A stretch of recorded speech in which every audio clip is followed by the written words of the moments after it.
আসসালামু আলাইকুম YouTube Bangla computer learn চ্যানেলে আমি মোহাম্মদ নুরুল ইসলাম।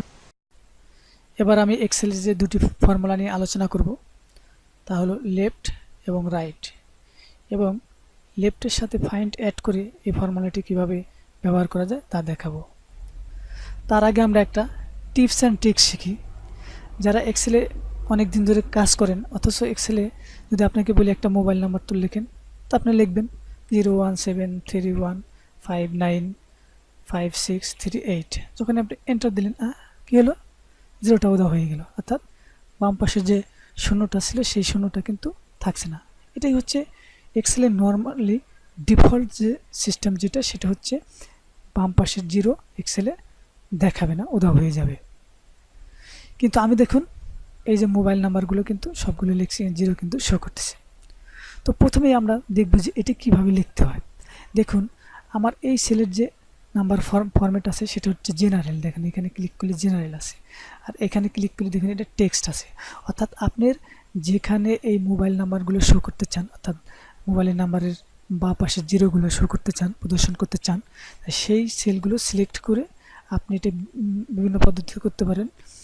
তার আমি একটি পদ্ধতি দেখাচ্ছি, সেটা হলো এখানে রাইট ক্লিক করে এই ফরম্যাট সেলে যায় আপনি দেখেন এখানে আমি যদি এই যে টেক্সট এখানে জেনারেল থাকে, আমি এই টেক্সট দিয়ে যদি ওকে করে দিই তাহলে আপনি এই মোবাইল নাম্বার যা, কিন্তু আমার এখানে কিন্তু জেনারেল আছে। তো আপনি এই সেলগুলো সিলেক্ট করে টেক্সট ফরম্যাট দেবেন, অথবা এই কাজটা আপনি এখান থেকে করতে পারেন। এখান থেকে ক্লিক করে এই যে মোর নাম্বার ফরম্যাট থেকে এই যে টেক্সট দিয়ে ওকে করে দিলেই আপনার মোবাইল নাম্বার লিখতে পারবেন।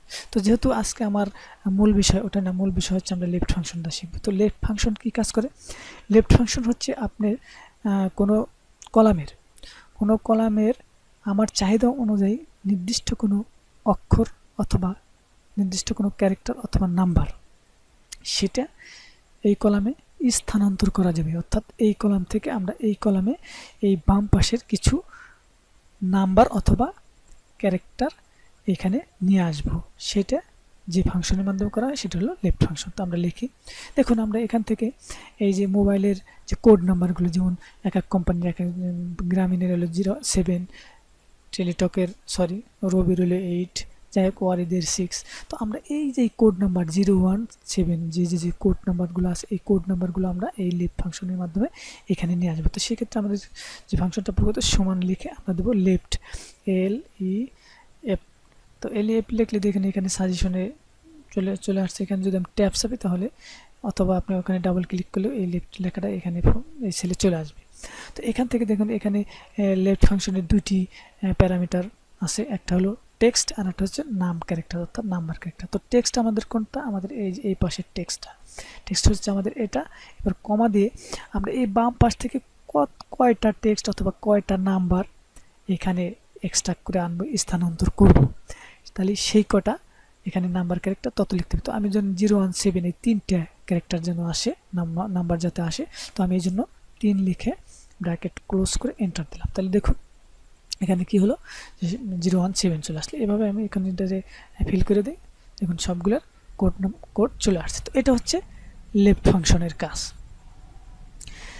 এবার দেখুন এখানে রাইট ফাংশনের কাজ কি হলো। তো রাইট ফাংশনের কাজ লেফট ফাংশন একই, অর্থাৎ লেফট ফাংশন কি করে? লেফট ফাংশন হলো বাঁ পাশ থেকে আনে, আর রাইট ফাংশন হচ্ছে ডান পাশ থেকে কটায়। তো আমরা এখানে লিখবি রাইট সমান রাইট। তো রাইট লেখার পর দেখুন নিচে চলে আসছে, এখানে ট্যাপ চাপার পর আমাদের এই সেলে এই রাইট ফাংশনটা চলে আসলো। এবার এখানে ওই একই টেক্সট হচ্ছে এটা, কমা। এখান থেকে দেখুন আমি এই পাশে নামের পরে কি মোবাইল নাম্বার আছে। তো মোবাইল নাম্বার এখানে আমি যেভাবে লিখছি একটা হাইফেন ব্যবহার করছি। তো মোবাইল নাম্বার আমাদের সাধারণত কয়টা থাকে? 11টা, কিন্তু আমার যেহেতু একটা হাইফেন আছে এই জন্য এখানে 12টা। তো আমি এখানে লিখলাম 12টা, অর্থাৎ আমার ডান পাশ থেকে 12টা নাম্বার আর ক্যারেক্টার যাই থাক সেটা আসবে। দেখুন এখানে আমাদের সম্পূর্ণ মোবাইল নাম্বারটা এখানে শো করছে, এবং এখানে দেখুন লেখা আছে স্পেস সহ 12টা এখানে প্রদর্শন করছে। এবার দেখুন এখানে লেফট এবং ফাইন্ড এই দুইটা এক করে আমরা এই ফাংশনটা কীভাবে ব্যবহার করি সেটা দেখব। তো দেখুন এইখানে আমরা শিখছি শুধুমাত্র লেফট ফাংশনটা হচ্ছে যে বাম পাশ থেকে নির্দিষ্ট আমি যে কটা দেবো সেই কটা অক্ষর বা ক্যারেক্টার আসবে, আর এইখানে আমরা শিখলাম কি ডান পাশ থেকে যে কটা ক্যারেক্টার অথবা অক্ষর আসবে।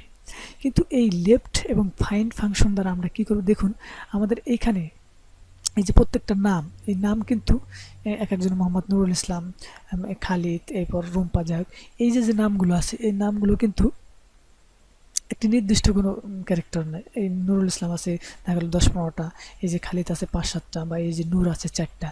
তো আমরা চাচ্ছি যে এই নামের পরের, যেমন এখানে নাম, এরপর যে ফাদার্স নেম, এই ফাদার্স এই শুধু আমরা ফাদার্স নেম নামটা এখানে আনবো, অর্থাৎ এখান থেকে নাম যাই হোক সেই নামটা এখানে আমরা আনবো। সেটা কীভাবে, আমরা এটা ডিলিট করে দিচ্ছি, ডিলিট। তো এই জন্য আমাদেরকে প্রথমে লেফট ফাংশন, অর্থাৎ লেফট ফাংশন ব্যবহার করবো, আমরা ফাইন্ড ব্যবহার করবো। এখানে সমান লেফট, লেফট। তো লেফট কি, দেন লেফট ফাংশনের টেক্সট আমাদের কোনটা, এইটা। এরপর হচ্ছে কি কমা, এরপর আমরা লেফটের পর ফাইন্ড খুঁজবো, কি খুঁজবো, আমরা লিখি FIN ফাইন্ড।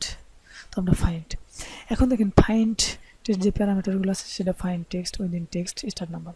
তো এই যে ফাইন্ড টেক্সট, আমরা কোন টেক্সটটাকে খুঁজবো ফাইন্ড করব, তো সেটা। তো আমাদের দেখুন এখানে প্রত্যেকটা লেখার পরে কিন্তু কমা আছে, তো এই কমাটাকে আমরা খুঁজবো। এই জন্য এই ডাবল কোটেশনের মধ্যে কমাটা দিলাম। এরপর হলো এটা হলো ডাবল কোটেশনের মধ্যে, আর এটা হলো পরে কমা। এরপর হলো উইদিন টেক্সট, অর্থাৎ এই কমাটা খুঁজবো আমি কোথা থেকে, তো আমাদের এই যে এই সেল থেকে খুঁজলাম। এরপর উইদিন টেক্সট, দেখুন এখন যদি আমি এইভাবে দিয়ে এন্টার করি, তো যেহেতু এখানে মেসেজ দিচ্ছে যে আমি এখানে 2টা ফাংশন শেষে ব্র্যাকেট হবে 2টা, মুখে দিলাম, অটোমেটিকলি এটা কারেক্ট হয়ে গেল। তো এখানে কি দেখা গেল, এখানে দেখা গেল যে আমি নাম আমার ঠিকই আসছে, কিন্তু নামের সাথে যে এই কমাটাও চলে আসছে। তো এর জন্য আমাদের যে কাজটা করতে হবে, এই কমাটা যেন না আসে, এই কমাটাকে আমার বাদ দেওয়ার জন্য আমরা দেখুন এই যে এই শেষে এখানে আমরা মাইনাস দিয়ে 1, অর্থাৎ এই কমাটা যেন না আসে, -1 দিয়ে আমি যদি এন্টার করি, তাহলে এখন দেখুন শুধু নামটাই আসছে।